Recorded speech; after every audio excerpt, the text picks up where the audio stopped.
wasallam Muhammadin wa sallam.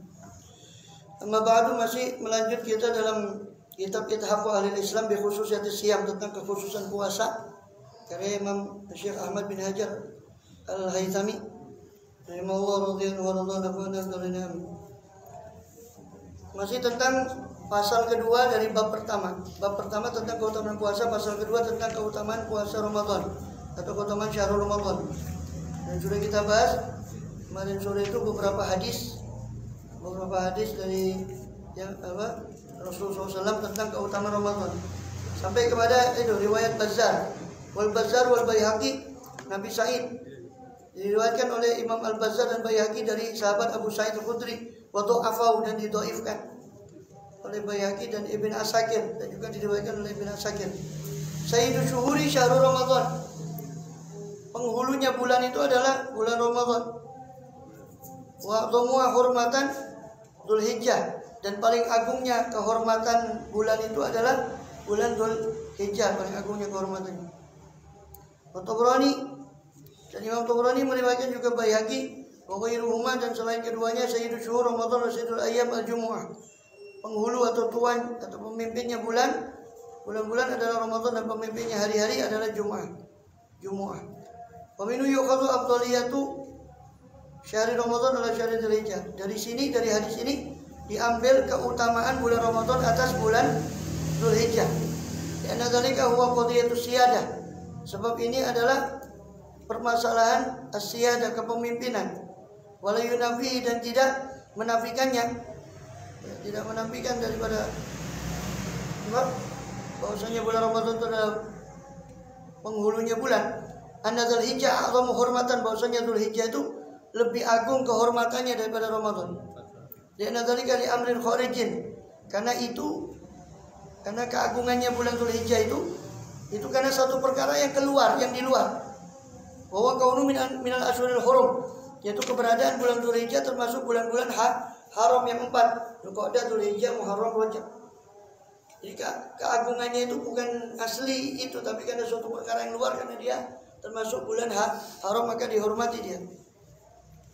Ma'amtiyazihi alaiha, bersama dengan keistimewaan Dzulhijjah ini alaiha, atas bulan-bulan haram itu, atas asyurul hurum, biwuqu'il haji, dengan jatuhnya haji, wa amalihi, dan amal-amal haji, fihi, pada bulan Dzulhijjah. Dzulhijjah itu istimewa karena dia bulan haram dan karena haji ditaruh di situ, jadi sehingga dia istimewa. Sedangkan Ramadan memang diistimewakan oleh Allah dengan Rasul mengatakan sayyidu syuhur, sehingga tetap Ramadan itu bulan penghulu dari semua bulan, tapi Dzulhijjah itu kehormatannya besar karena ada haji di situ. Tapi tidak menafikan bahwa Dzulhijjah ini di bawah Ramadan. Kemudian wa yu'ayyidu dzalika anna al-muharram afdal minhu, dan yang menguatkan hal itu, yang menguatkan bahwasanya Ramadan tetap unggul kata Dzulhijjah, bahwasanya Muharram itu lebih afdal daripada Dzulhijjah. Muharram lebih afdal daripada Dzulhijjah. Fa alimna anna azamiyata hurmati, maka kita ketahui bahwasanya kehormatannya lidzalika, karena itu. Ini karena haji tadi yang berada di bulan Dzulhijjah dan kehormatan bulan haram tadi, la taqtadi afdaliyatu alal Muharram, tidak menuntut keutamaan Dzulhijjah atas bulan Muharram. Fa Ramadan aula, maka tidak menuntut keutamaan atas Ramadan, itu lebih utama. Wong sama Muharram saja dia kalah masih, apalagi sama Ramadan. Dzulhijjah itu. Daruqutni, sedangkan Imam Daruqutni dari Abdullah bin Abbas meriwayatkan, man shoma Ramadan iman ihtisaban, siapa yang berpuasa Ramadan dengan dasar iman dan ihtisab mencari pahala, ghufira lahu ma taqaddama dzambi, Allah ampuni apa-apa yang terdahulu daripada dosanya, wa ma ta'akhkhar, dan apa yang telah lalu, maghfiratu ma taqaddama wadhihah, dan keampunan dari apa yang telah terdahulu dari dosa itu jelas. Mengampuni dosa yang telah lalu jelas, karena dosanya sudah kelakuan, sudah dilakukan, kemudian diampuni. Wasatilah taqiyidun la budda minhu, dan akan datang untuknya, untuk keampunan tadi, untuk maghfirah tadi, taqyid, syarat-syarat, ada persyaratannya supaya diampuni dosanya tadi. Di antara syaratnya bukan dosa besar. La budda minhu, yang harus darinya. Wa ma ta'akhir, adapun pengampunan dari yang kemudian daripada dosa. Wal muradu bima maghfirati, maka yang dimaksud dengan ampunan Allah terhadap dosa yang akan datang. Kalau akan datang berarti kan belum dilakukan. Maka apa yang dimaksud Allah mengampuni dosa yang akan datang? Yaitu wa'dullahi ta'ala, janji Allah Ta'ala lil abdi kepada hambanya, bi annahu, bahwasanya dia idza farrata minhu, bahwasanya hamba tadi kalau dia teledor darinya, karena maghfuran, maka dia diampuni. Jadi janji Allah untuk mengampuni dosa yang akan datang, seandainya pun dia teledor sehingga terjerumus pada dosa, Allah mengampuni itu. Fala yuskil bi anna maghfirata syai' qabla wuqu'i musailah, maka tidaklah muskil bahwasanya ampunan terhadap sesuatu sebelum terjadinya sesuatu itu tadi, itu mustahil.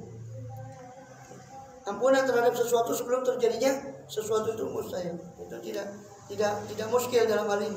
Artinya Allah mengampuni dosa yang akan datang, berarti Allah berjanji kalau seandainya pun dia teledor, jatuh dalam dosa dengan keteledoran, maka Allah berjanji untuk mengampuni dosa yang akan datang. Itu maknanya ghufirallahu ma taqaddama min dzambi wa ma ta'akhkhar, itu maknanya. Wa Ibnu Majah, sedangkan Ibnu Majah dan Imam Baihaqi dari Abdurrahman bin Auf, syahrul Ramadan syahrun kutiba alaikum siyamuhu. Bulan Ramadan adalah bulan di mana diwajibkan bagi kalian puasanya. Wasanan tulakum qiyamahu, dan aku sunahkan untuk kalian bangun malam bangunnya.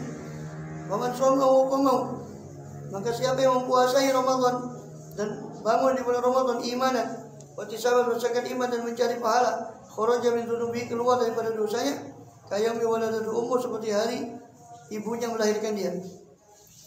Hari dilahirkan oleh ibunya, bersih dari dosa. Yang mudah-mudahan kita masuk dan dalamnya, amin ya rabbal alamin. Warawaya an wa aidan, dan keduanya itu Ibnu Majah dan Baihaqi meriwayatkan dari Abdurrahman bin Auf juga.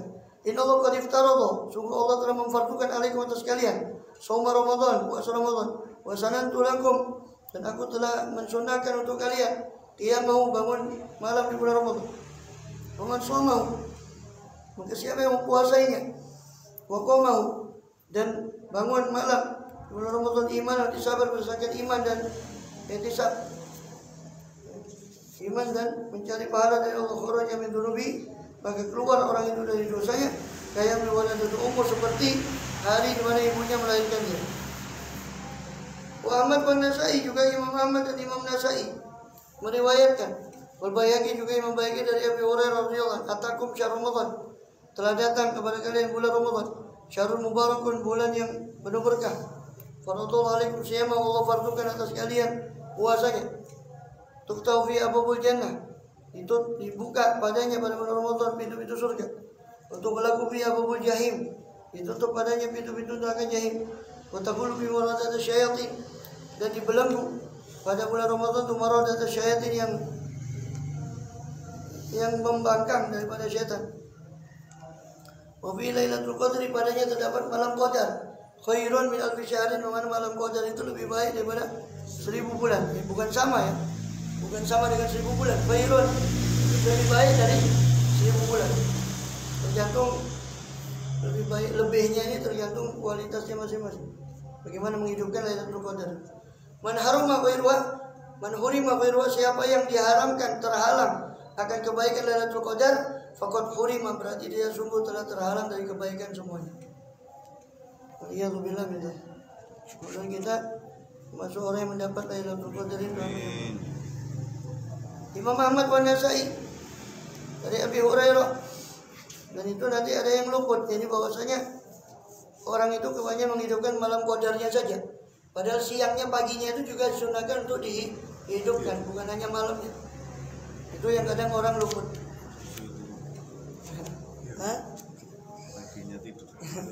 Wa Ahmad wa Nasai, Imam Ahmad dan Nasai dari Abi Hurairah radhiyallahu anhu, datang pada Ramadan, apabila masuk Ramadan futiyat abwabus sama, akan dibuka pintu-pintu langit, wa ghulqat abwabul jahannam, ditutup pintu jahannam, susilati syayatin, dirantai setan-setan. Juga riwayat Ad-Darqutni, akhrajah Ad-Darqutni meriwayatkan an Uqbah bin Farqad dan Uqbah bin Farqad. Tuktau fi, yani fi Ramadan, dibuka padanya bulan Ramadan abwabul jannah, pintu-pintu surga. Tughla fi abwabun nar, ditutup padanya pintu-pintu neraka. Tughlu fi syayatin, dibelenggu. Atau tughlu fi syayatin, dibelenggu padanya setan-setan. Wa yunadi munadin, dan menyeru, suara yang menyeru setiap malam, ya baghiyal khair, ya baghiyal khairi lahu halumma. Wahai orang yang menginginkan kebaikan, marilah. Wa ya baghiyal syarri aksir. Wahai orang yang menginginkan keburukan, tahanlah dirimu atau berhentilah. Wa anhu, juga dari Uqbah bin Farqad juga.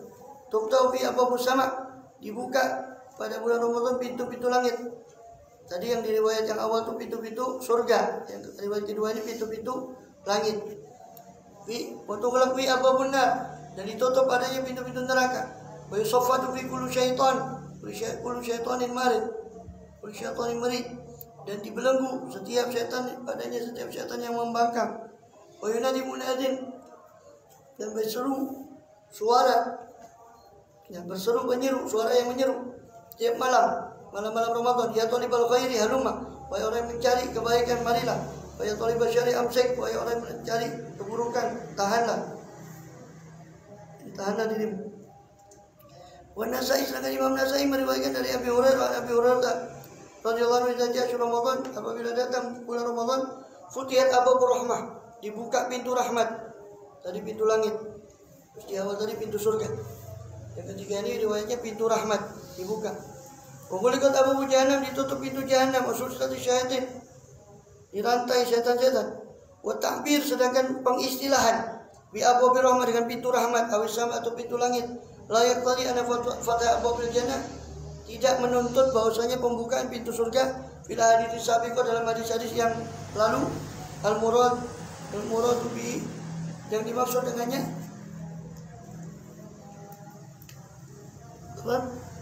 al-kinayah an-dzalik, yang dimaksud dengannya adalah makna kiasan dari hal itu, bukan makna sebenarnya. Jadi penyebutan pintu rahmat atau pintu langit dan awal pintu surga. Kemudian di riwayat yang lain disebut pintu langit yang dibuka. Di riwayat yang lain pintu rahmat. Maka ini kata Imam Ibn Hajar, disebutnya pintu rahmat dan pintu langit bukan berarti dibukanya pintu surga itu kiasan, bukan. Bukan berarti menuntut makna kiasan bahwa pintu surga itu tidak dibuka secara hakiki, tapi kiasan, tidak, bukan itu.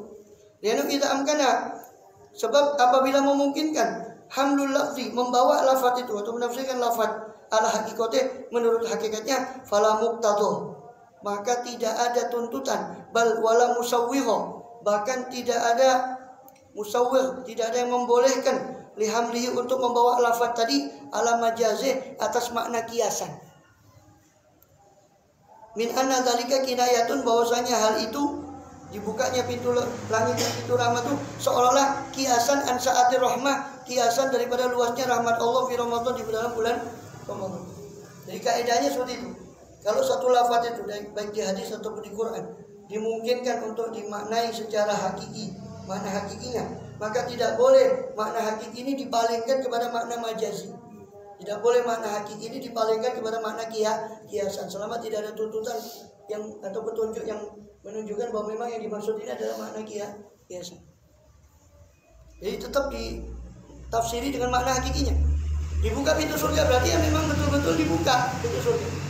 Ada pintu langit, pintu rahmat bagaimana? Ya Allah juga membuka pintu langit, Allah buka, artinya amal itu seolah-olah Allah wa'alam, seolah-olah saking banyaknya amal baik yang naik itu, atau Allah buka lebar-lebar untuk dilaporkannya amal baik kita, sehingga Allah buka pintu rahmat. Pintu rahmat juga dibuka, itu rahmat dalam makna diantaranya pertolongan Allah untuk berbuat baik di bulan Ramadan itu juga dibuka.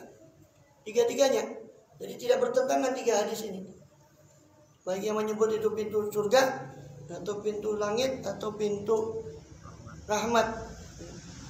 Dan itu bukan dimaknai secara kiasan, betul-betul pintu surga itu dibuka, dan yang lainnya juga begitu. Ala anna hadisah ulimat min hadzal hadis, bahwasanya keluasan rahmat itu diketahui dari hadis itu, dibukanya pintu rahmat itu.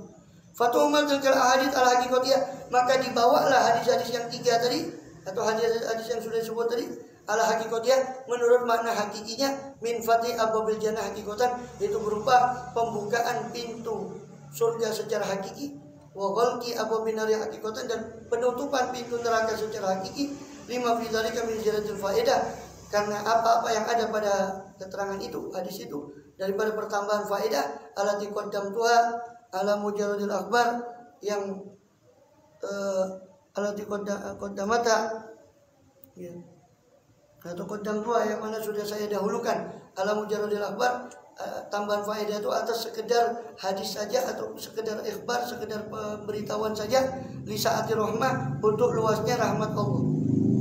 Jadi makna hakiki pembukaan makna surga itu merupakan makna tambahan daripada makna luasnya rahmat Allah. Selain luasnya rahmat Allah, ternyata ada informasi bahwa pintu surga dibuka. Itu makna tambahan lain. Jadi bukan tumpuk maknanya, bukan, tapi makna tambahannya lain. Wa madhahiriya, dan juga madhahiriya fi Ramadan, wa madhahiriya fi Ramadan, dan kenampakan luasnya rahmat tadi dalam bulan Ramadan aksar min ghairihi, lebih banyak daripada selain Ramadan. Dibuktikan dengan gampangnya perbuatan baik itu selain Ramadan.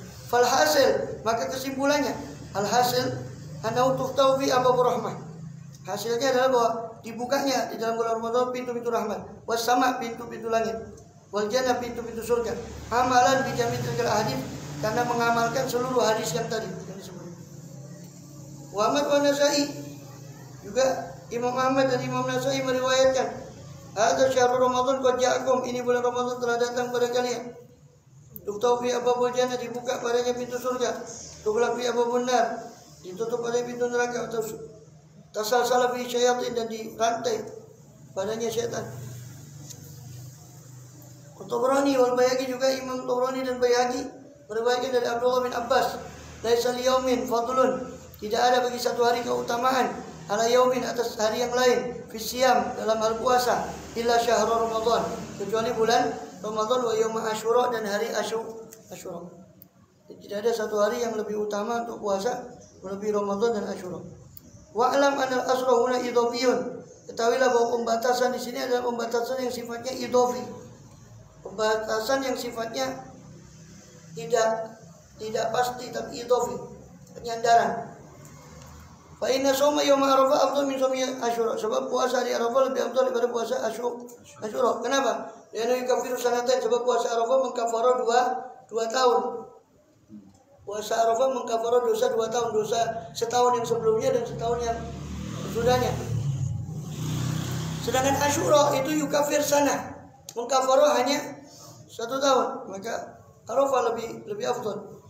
Wajar aidan fadhail fi siyam fi shaumi yaumil khamis, dan datang pula keterangan tentang keutamaan pada hari Kamis, puasa hari Kamis, dan Senin, wasit min Syawal, Syawal, dan 6 hari di bulan Syawal, ghairiya, dan selainnya. Taqtadi tamyiz hadil ayam ala ghairi, yang menuntut pembedaan atau pengistimewaan hari-hari itu atas selainnya, ala ghairiha. Wasatati dalailu dzalik, dan akan datang dalil-dalil dari hal itu. Dan juga Ibnu Abi Dunya, dan dari Tomroh, juga Imam Rashid bin Sa'ad secara mursal meriwayatkan, absitun nafaqah fi Ramadan, luaskanlah nafkah di bulan Ramadan, luaskanlah nafkah kepada keluarga di bulan Ramadan. Fa inna nafaqata fi kan nafaqatu fisabilillah, sebab nafkah di bulan Ramadan itu seperti nafkah di jalan Allah, seperti nafkah untuk mendukung jihad fisabilillah. Wa Ahmad wa Muslim, diriwayatkan juga oleh Imam Ahmad, Imam Muslim, dan Arba'ah, dan 4 orang ahli hadis ashabus sunan, Sa'id, Tirmidzi, Abu Dawud, Ibnu Majah. Man shoma Ramadan, siapa yang puasa Ramadan, wa atba'ahu sittin min Syawal, lalu dia mengikutkan Ramadan tadi dengan 6 hari di bulan Syawal, karena kasomid dahari, maka itu seperti puasa dahar, puasa sepanjang masa. Ai fardhon, jadi fardu. Wa illa wala asanatu bi amsaliyah, maka jika tidak, maka kebaikan itu bi amsaliyah, ya syamtaliyah, maka setiap kebaikan itu diganjar 10. Fala khususiyat di Ramadan, maka tidak ada kekhususan bagi Ramadan illa kana al-murad, kecuali kalau yang dimaksud di situ anadzalika kasawmi dari fardhon, maksudnya itu seperti puasa dahar secara fardu. Wa thawabul fardhi yazidu ala thawabin nafil bi 70 darajah, dan pahala fardu bertambah atas pahala sunnah dengan 70 70 derajat kama qala sabuna. Soalnya dikatakan oleh para teman-teman kita di mazhab Syafi'i wastadallu lahu, dan membuat dalil dengannya. Kemudian Imam Ahmad dan meriwayatkan dari rajul min sahabat, meriwayatkan dari seseorang daripada sahabat, man shoma Ramadan aw sittan min Syawal, siapa yang berpuasa di bulan Ramadan dan 6 hari di bulan Syawal, wal arbi'a wal khamis, dan hari Rabu dan hari Kamis, dakhala jannah, dia akan masuk surga. Abu Dawud, Tirmidzi juga, Abu Dawud dan Tirmidzi, dan dari Muslim Al-Muslim Al-Qurashi, dari Muslim Al-Qurashi, inna li ahlika haqqan, sungguhnya bagi keluargamu itu ada hak. Wa sum Ramadan, puasa Ramadan, walladzi yalihi, dan yang mengikuti Ramadan itu Syawal. Wa kullu arbi'a wa khamis, dan setiap hari Rabu dan Kamis. Fa idza anta qasumta dahra, maka tiba-tiba engkau telah berpuasa dahar sepanjang tahun. Wa aftarta, dan telah berbuka. Ini maksudnya telah berpuasa dan telah berbuka, maksudnya seolah-olah kamu dalam keadaan berbuka, tapi pahalamu, ya, pahalamu dengan kau puasa Ramadan dengan Syawal dan diikuti Rabu dan Kamis itu sama dengan puasa sepanjang tahun dan berbuka. Maksudnya meskipun kau keadaan berbuka pun tetap dihitung seperti seolah puasa sepanjang tahun. Ai sumtahu hukman, jadi kau puasai dia secara hukum. Wa in kunta qad aftarta mu'dhamahu hisan, meskipun kau telah berbuka sepanjang tahun itu secara fisik kau berbuka, tapi pahalanya tadi seperti puasa secara hukum itu seperti puasa 1 tahun. Wa yaqulu minhu sunnatul gharibah, dan diambil dari hadis ini sebuah sunnah yang asing, sunnah yang aneh. Lam naroha fi kutubi ashabina, kami tidak melihatnya di kitab-kitab ashabus Syafi'i. Itu apa? Wa ya anna yaumal arbi'a yusanu shaum khususi, itu bahwasanya puasa hari Rabu itu disunahkan puasa secara khusus. Itu dari disebut arbi'a wal khamis, Rabu dan Kamis. Ini tidak ada di kitab-kitab mazhab Syafi'i, kata beliau. Karena beliau juga adalah mazhab Syafi'i. Wa ka'anna hikmatahu ma fi ba'dil athar, seolah-olah hikmah puasa di hari Rabu itu adalah apa yang tersebut di sebagian athar, innallaha lam yahlik ummatan minal umam, bahwasanya Allah tidak membinasakan satu umat dari umamil anbiya, pada umat Nabi, illa fihi, kecuali pada hari Rabu. Kecuali pada hari Rabu. Maka kita puasa fasumu fihi, maka puasa pada hari Rabu yakunu syukron, menjadi syukur kita ala salama, atas keselamatan umat Muhammad min dalika, dari penghancuran itu. Wa rahbatan min khasyati, dan karena takut, gentar min khasyati, daripada rasa takut, ayyusobal insan, kalau orang itu ditimpa bisyai'in mimma hunalik, dengan sesuatu dari apa yang tersebut tadi daripada umat terdahulu. Itu hikmah puasa hari Rabu. Kalau Allah tidak membinasakan umat-umat terdahulu kecuali pada hari Rabu. Seperti fi yaumin nahsim mustamir, ketika Allah berfirman tentang kaum Hud, kaum Nabi Hud alaihissalam, fi yaumin nahsim mustamir, pada hari nahas yang berkelanjutan. Menurut ahli tafsir, hari nahas itu adalah hari Rabu setiap akhir bulan, khususnya Sofar, Rabu Wakasan. Rabu, tapi di situ dikatakan tiap akhir bulan, Rabu terakhir setiap bulan Hijriah. Itu yaumin nahsin mustamir katanya, menurut sebagian ahli tafsir, walaupun itu dhaif. Hari nahas yang berkelanjutan. Karena kita tidak mengatakan bahwa nahas itu dari Allah, bukan dari hari. Tapi itu konon katanya begitu. Sehingga penghancuran kaum Ad itu pada hari Rabu itu. Dan juga kaum-kaum yang lain. Maka kita disunahkan puasa hari Rabu itu di hadis tadi kata Imam Ibnu Hajar, seolah-olah seperti barangkali karena itu, karena dihancurkannya umat itu di hari Rabu, sehingga kita karena bersyukur kepada Allah supaya kita karena tidak dihancurkan, dan juga untuk supaya kita takut kalau kita ditimpa kepada kita apa yang menimpa umat-umat terdahulu di hari Rabu itu, maka kita puasa. Dianjurkan puasa. Allahu a'lam bishawab. Tapi itu tidak dianukan dalam mazhab Syafi'i. Tapi hadisnya ada. Allahu a'lam. Ya, kalau mau puasa ya silakan. Rabu dan Kamis. Itu Rabu. Biasa itu. Allahu a'lam bishawab. Ya, pemberian di dunia waktu Ramadan, ibadah Ramadan. Ya Rabbana tarabna, annana tarabna, annana asrafna, annana asrafna, فتب علينا توبة تغفر توبة وصلنا الأوراد آمين الروعات واغفر والدينا ربي ومولودينا الآل والإخوان سائر البلدان وكل ذي محب أو جيرة أو صحبة المسلمين أجمعين ربي أسمى قدرا وجودا فباكتساب منا بالمصطفى أرضى بكل سوء قدر ربي عليه وعليه وصحبه والحمد لله في البدء والتنادي وبارك بمن هديت وبارك بمن أبيت وصلنا بمن توليت وبارك لنا بما طلقنا شر ما قضيت وإنك تقضي ولا يقضى عليك ولا يعز ولا تتوفى ربنا ونستغفرك ونتوب إليك صلى الله عليه وسلم